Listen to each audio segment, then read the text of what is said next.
닭갈비를 전문으로 하는 음식점이 도로를 사이에 두고 서로 마주보고 있었습니다. 두 집단 무난한 매상을 올리고 있었지만 같은 종류의 음식점으로 늘 상대를 견제하는 눈치였습니다. 하루는 앞집에서 간판을 바꿔 달았는데 원조 닭갈비 이렇게 써붙였습니다. 간판이 효과를 발휘했는지 손님이 많아서 재미를 봤어요. 그러자 맞은편 식당에서 다음 날 진짜 원조 닭갈비 이렇게 더 큰 간판으로 글씨를 달아놓았습니다.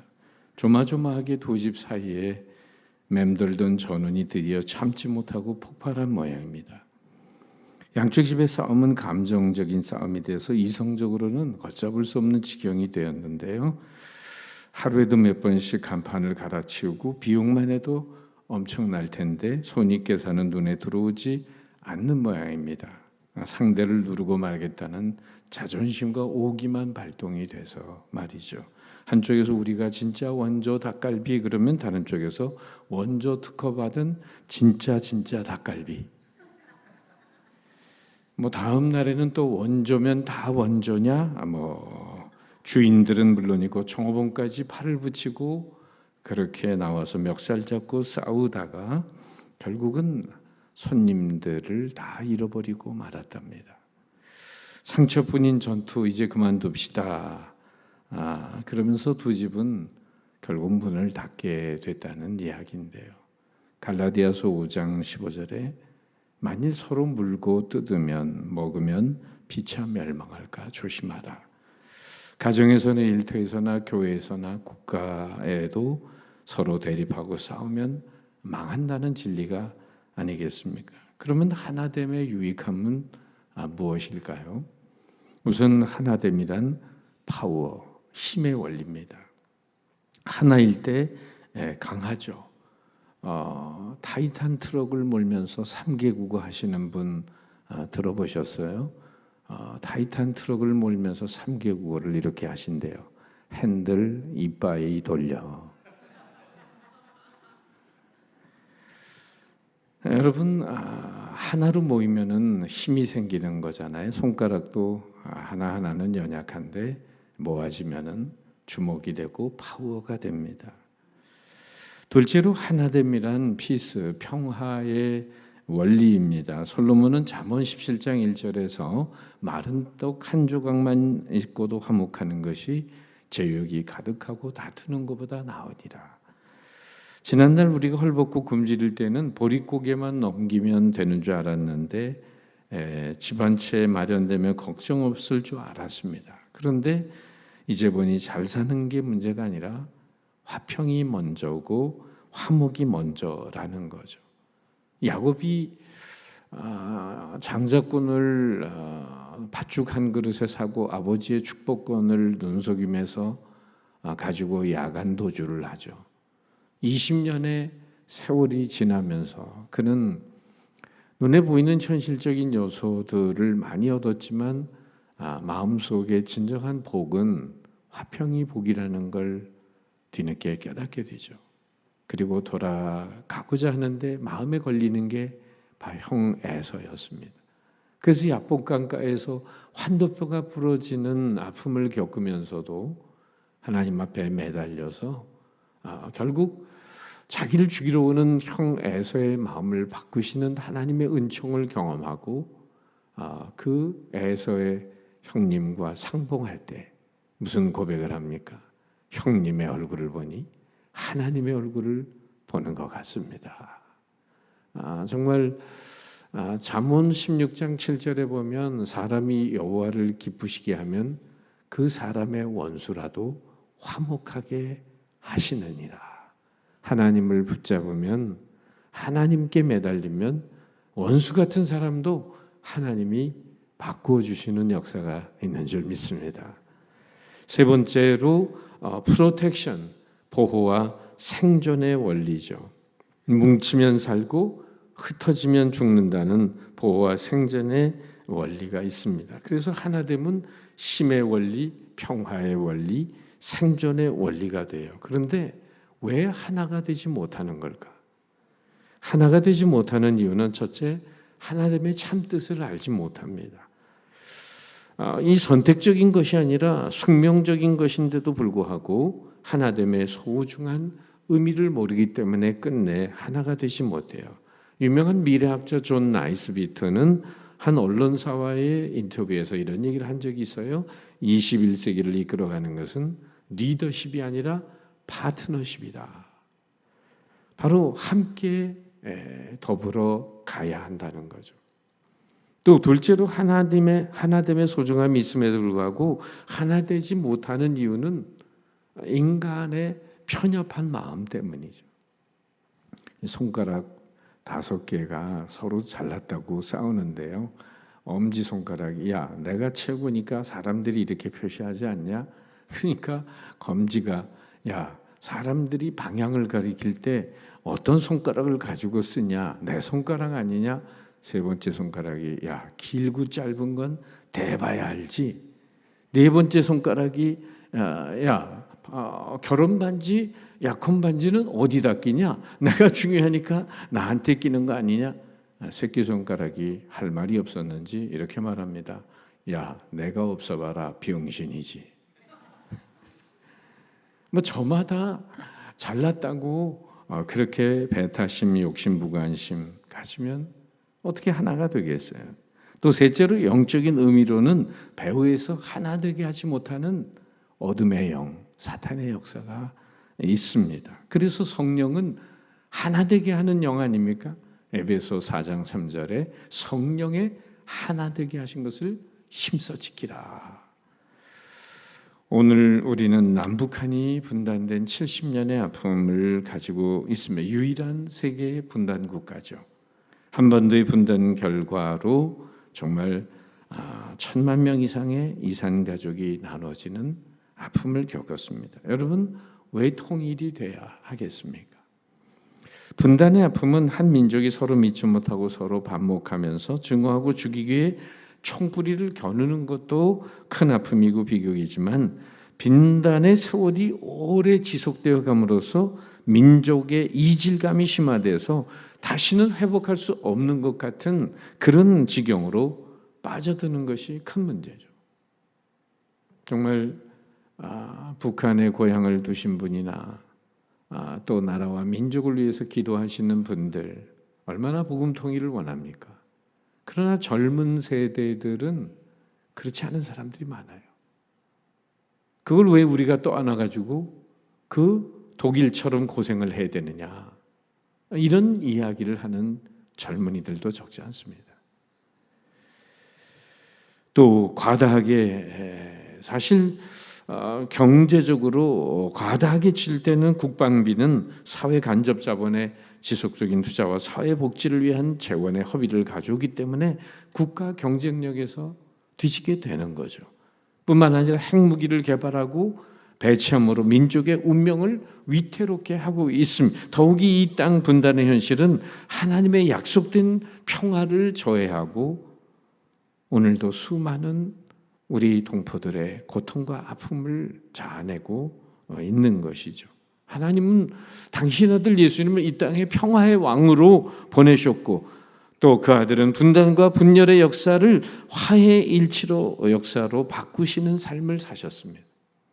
성령도 이런 일치와 평화의 삶을 위해 일하고 계시기 때문에 고통의 현실과 인간을 억압하고 기본권을 유린하는 분단의 현실은 반드시 회복되어야 하는 상황인 줄 믿습니다.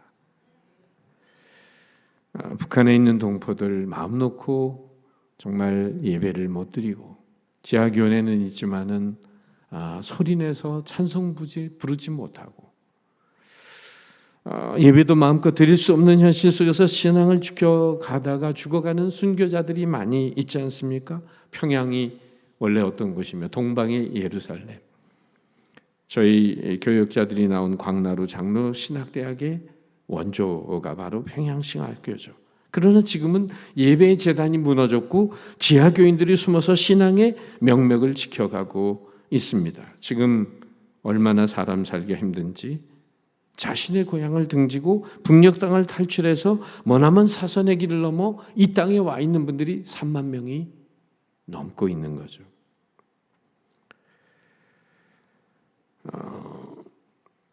우리의 소원은 통일이란 노래를 어려서부터 많이 불렀지만 여러분, 우리보다 우리 민족의 통일을 더 바라시는 분이 있다면 누굴까요? 그분은 바로 하나님이신 줄 믿습니다. 이스라엘 민족의 남과 북의 분열의 역사 속에서 하나님은 오늘 말씀 속에서 이렇게 말씀하시는 거죠. 둘이 하나가 되리라.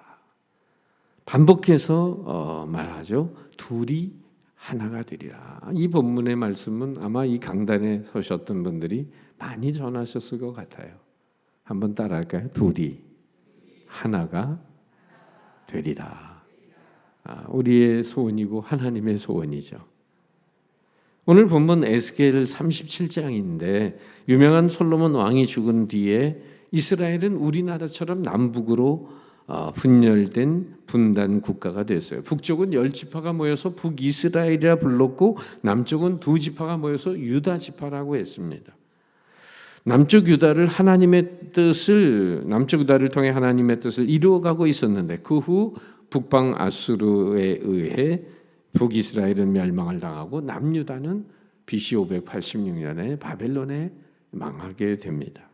사랑하는 조국이 멸망하는 이 시점에 유다 왕국에 살면서 바벨론 포로로 끌려갔던 에스겔이라는 이 젊은 선지자가 있었습니다. 586년경 그는 포로로 끌려간 바벨론에서 자기의 조국 유다가 완전히 망했다는 소식을 듣게 되죠. 엎드려 기도하는 이 선지자의 가슴 속에 민족사적인 질문이 있었어요. 과연 남북 분단의 상처를 입고 쓰러진 자기 조국이 다시 통일된 하나의 나라로 부활할 수 있느냐 하는 것입니다.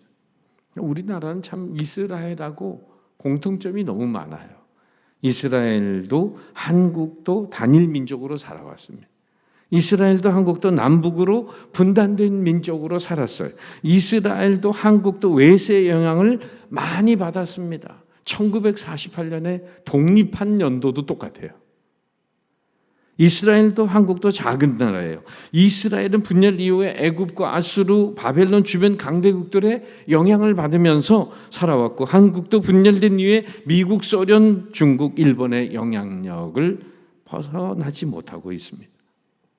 우리 분단의 역사를 되새겨 보면 이런 거죠. 1945년 일본이 2차 세계대전에 항복하고 우리나라는 해방을 가져왔어요. 미국과 소련은 일본 정부의 항복을 접수하기 위해 연합군이 진주할 책임 구역을 나라별로 할당했습니다.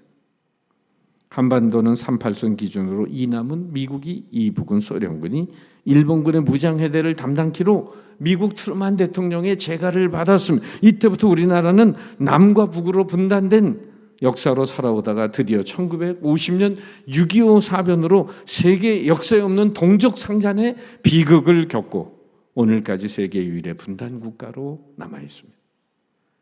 최근 공개된 문서에 의하면 1949년 미군 철수 시에 미국이 북한을 남침하면 미국은 좌시하지 않겠다는 경고만 했었어도 스탈린은 김일성의 남침을 허용하지 않았고 한국전쟁은 일어나지 않았을 것이라고 기록이 되어 있습니다.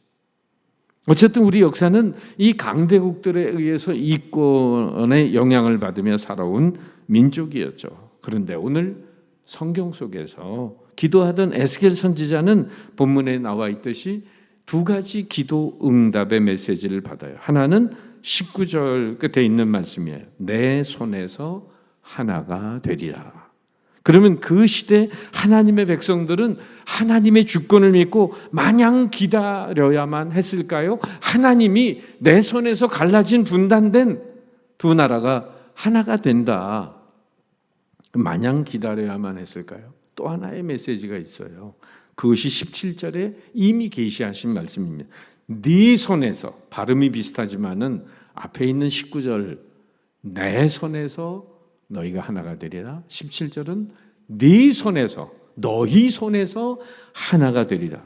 이상하게 들려온 이 두 개의 상반된 메시지의 의미는 무엇일까요? 하나님의 때에 하나님의 손으로 하나님께서 통일을 이루시겠지만은 여전히 우리 손으로 이루어가야 할 과제가 있다는 거죠. 오늘 본문에서 하나님의 에스겔 선지자와 하여금 매우 상징적인 메시지를 백성들에게 시청각적으로 전달하게 하셨습니다. 막대기 2개를 가져다가 한쪽에는 유다라고 쓰고 한쪽에는 에브라임, 북이스라엘 대표해서 에브라임을 쓴 다음에 그 2개의 막대기를 하나로 합하라고 하는 것입니다. 여기 분단을 뛰어넘어 갈라진 민족을 하나 되게 하시는 하나님의 마음을 엿볼 수 있잖아요. 통일은 너희의 소원일 뿐 아니라 내 소원이기도 하다. 그러므로 통일을 향한 그리스도인의 노력은 언제든지 격려할 만한 성서적인 역사, 사역인 줄 믿습니다. 오늘 하나님의 주권으로 이루어질 민족의 복음 통일을 믿는 하나님의 백성들이 해야 될 일이 무엇일까? 먼저 네 손에서, 너희 손에서 하나가 되리라. 17절에 이 말씀은 하나님은 오늘도 인간의 손을 통하여 하나님의 뜻을 이루어 가신다는 거예요.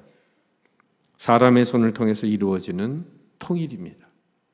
갈라진 민족의 화해와 통일은 그리스도인의 손을 통해서 이루어지기를 원하신다는 거예요. 반가운 사람 만나면 악수를 하죠. 화해하고 용서하면 악수합니다. 손으로 끌어안기도 합니다. 예수님께서 손을 내밀어 병든 자와 어린아이를 어루만졌습니다. 손은 사랑과 용서와 관심을 의미합니다. 손은 말이 아닌 느낌을 의미합니다. 논리가 아닌 정서를 의미합니다. 이론이 아닌 실천을 가리킵니다.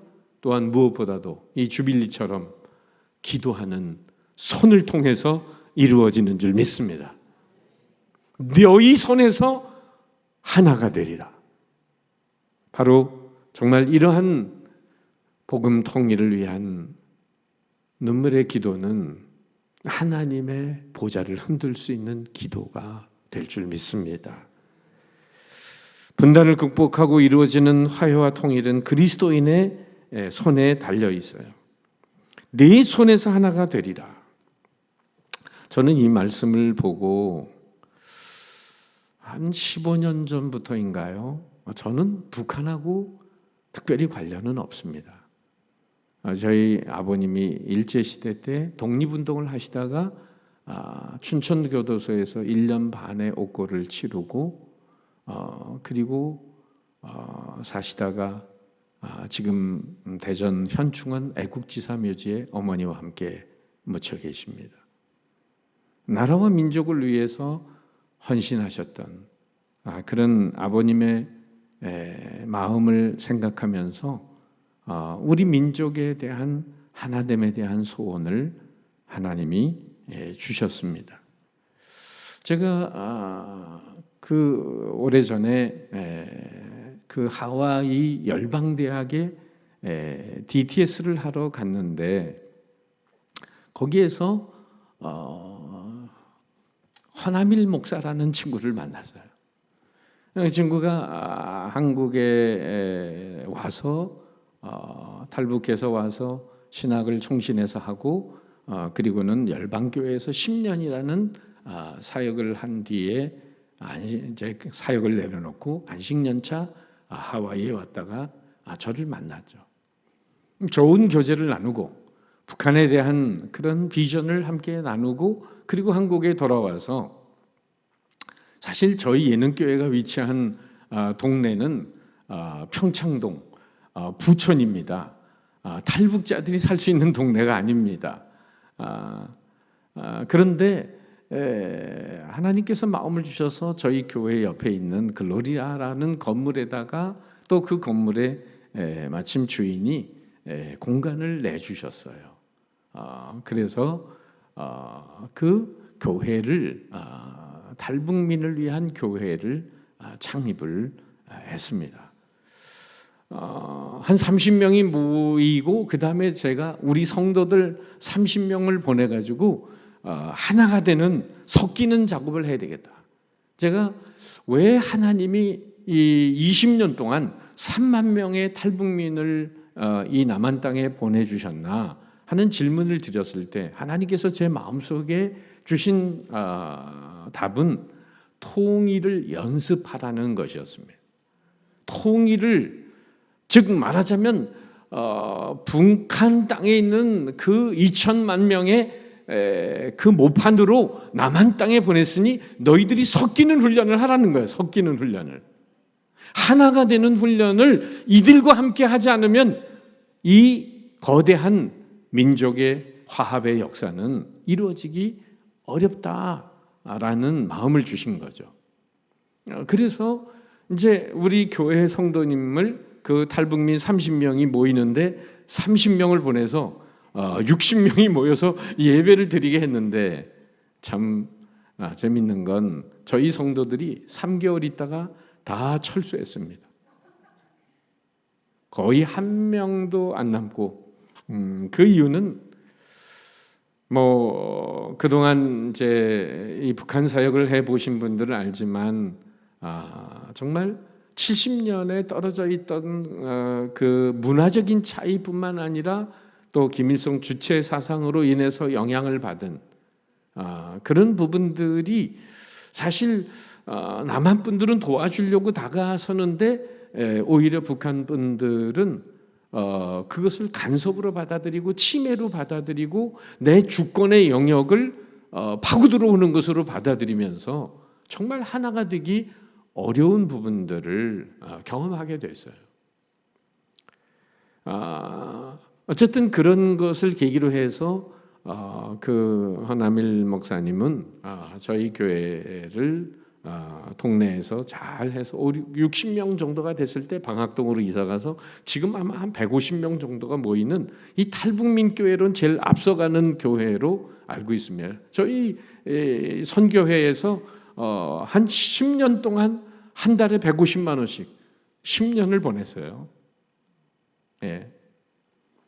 감자탕 교회에서도 많이 도와서 그 교회가 또 설 수 있었습니다만은, 자, 그러고 난 다음에 저희는 하나님이 마음을 주셔서 매월 셋째 주일을 북한 선교 헌신주일로 정했습니다. 지금까지 근 10년 가까이 북한 선교 매월 셋째 주일. 그래서 설교를 하고 나서 전 교인이 북한을 위해서 통성으로 기도하는 시간을 갖고 북한 선교 헌금을 하면서 수억 원의 돈을 모았습니다. 그러면서 물론 탈북민 교회를 돕고 또 탈북민 목회자들을 훈련시키는 일에 비전을 주시고, 또 지금도 어제부터 내일까지 탈북민 신학생을 데려다가 또 저희 교회가 양육함으로 잘 목회적인 무기가 되고 있는 이 출애굽기 하나님의 구원 경영 세미나를 지금 10명의 신학생을 뽑아다가 집중 훈련을 시키는 중에 제가 여기 오느라고 지금 빠져 있습니다.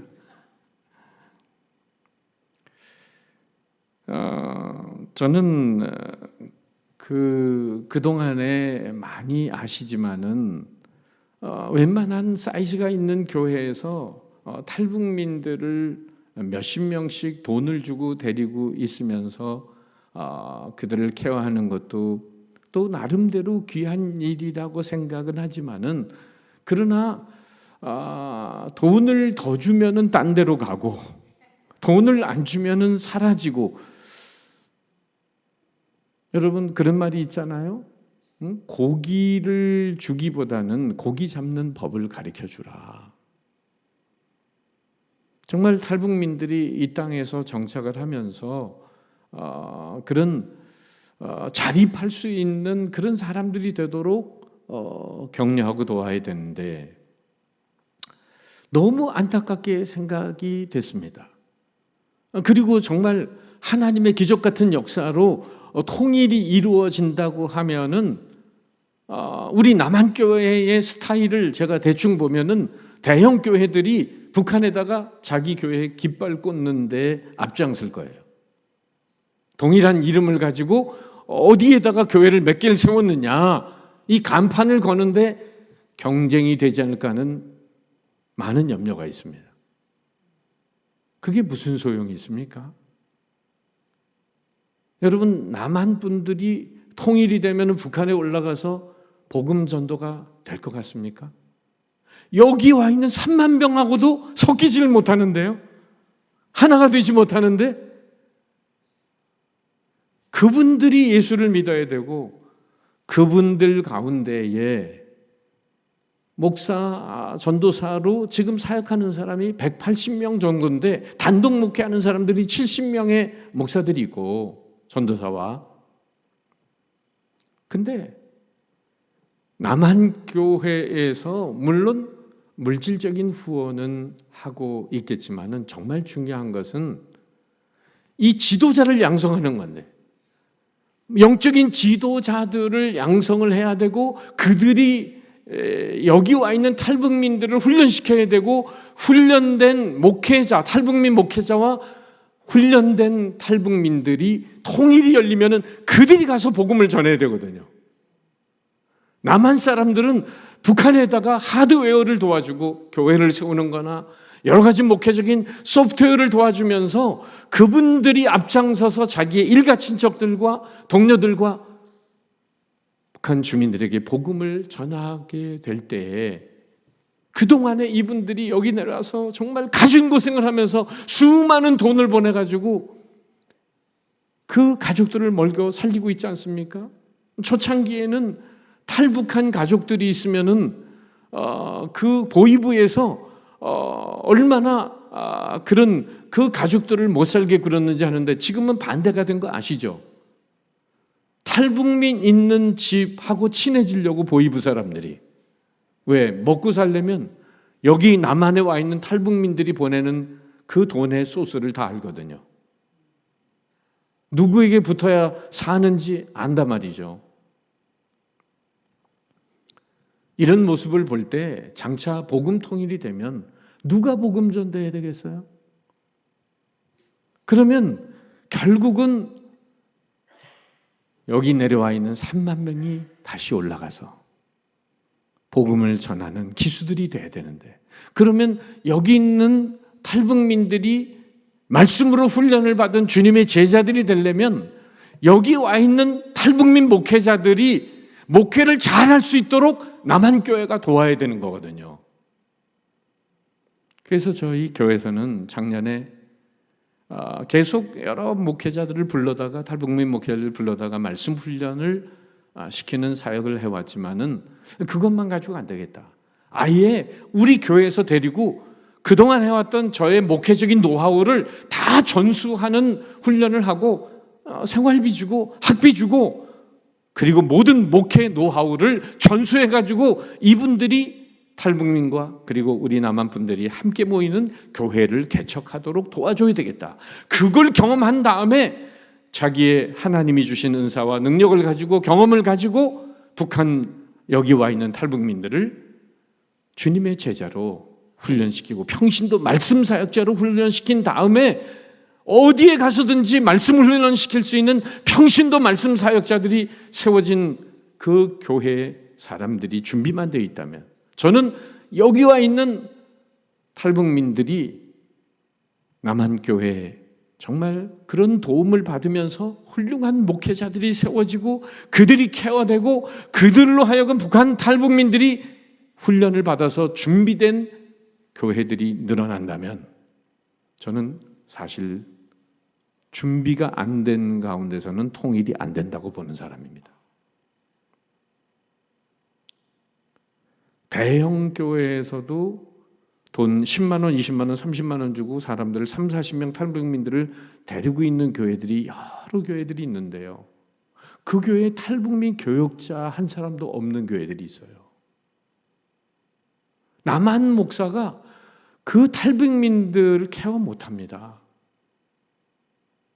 오히려 남한 목사는 가교 역할을 하고 이 땅에 내려와서 신학교 훈련받은 사람하고 동역을 하면서 탈북민들을 함께 돌보고 남한 사람과 섞이는 훈련을 할 수 있는 그런 계기를 가져야 되고, 그게 전국에 있는 탈북민 교회들이 그렇게 움직여 갈 때에 저는 하나님께서 발동을 거시는 은혜가 있으리라 믿습니다. 다 말씀드릴 수는 없고, 그래서 정말 웬만큼 건강한 교회, 목회적인 노하우가 있는 교회, 또 좀 사이즈가 있는 남한교회 목사님들하고 만남을 가질까 합니다. 저는 31년 담임 목회를 했고 내년이면 은퇴합니다. 그러나 은퇴하고 난 다음에도 탈북민 목회자를 돕는 사역을 10년은 하려고 결심하고 있습니다. 그래서 유수한 교회 목사님들과 만나서 신학생들을 입양해달라. 제가 부탁하고 싶은 게 공부할라. 물론 학비는 이렇게 저렇게 도움을 받을 수 있겠지만은 목회적인 노하우가 신학교 나온다고 신학교에서는 신학을 배우지 말씀을 배우지 않아요. 이상하죠? 그러니까 목회적인 무기는 정말 말씀을 제대로 배워야 되는데 설교도 그렇고 이런 부분들을 남한교회에 정말 목회를 잘 하시는 목사님들이 지금 담임 목사와 전도사 신학생까지 해서 180명밖에 안 되는데 이분들을 입양을 하고 이분들을 후원하고 이분들을 도와주고 이분들을 통해서 지금 탈북민들 3만 명이 복음화되도록 만들어야지. 우리가 탈북민에게 직접 전도 안 됩니다. 해보셨겠지만은 안 돼요. 너무 거리감이 많아요. 그러니까 방법은 저는 하나님이 주시는 그 생각은 이 땅에 내려와서 하나님 앞에 헌신하겠다고 신학교 온 신학생, 신대원생 그리고 목회를 하고 있는 사람들.